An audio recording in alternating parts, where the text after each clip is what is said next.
to walk you through what we're doing with the office so you guys can take a look and you'll see how much of a wreck our house is. So I'm going to be using these frames to make a picture frame wall for Jeff that'll be comic book themed, but you can sort of see our guest bedroom. Yeah, that's not great. On to the main event, the office.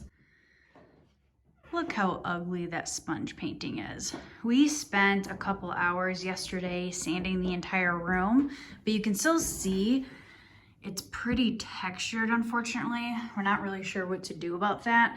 We did fill in a lot of holes and we tried to spackle as much as we could. However, you can't really tell where the holes are because of the sponge painting. So we're going to prime it and then fill in the holes with spackle and then just lightly go over it with some primer because it was a little bit of a challenge. But let me show you how the ceiling turned out. It's okay. See the ceiling? It looks good, it looks good, it looks good. Treacherous corner of different textures.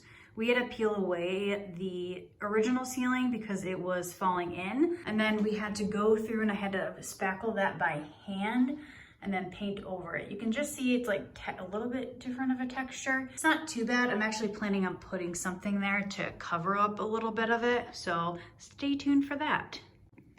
So this gem is actually Jeff's office desk. It's an electric standing desk and it's what I am basing the color off of if I can. Can you see it? There it is.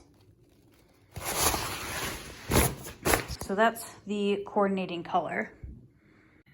So I'm gonna put in some like custom shelving and stuff. So it should be pretty snazzy. And then tonight, I'm actually going to be doing a Facebook Live event for a private group. We're doing a Christmas/pandemic oriented scavenger hunt. So wish me luck.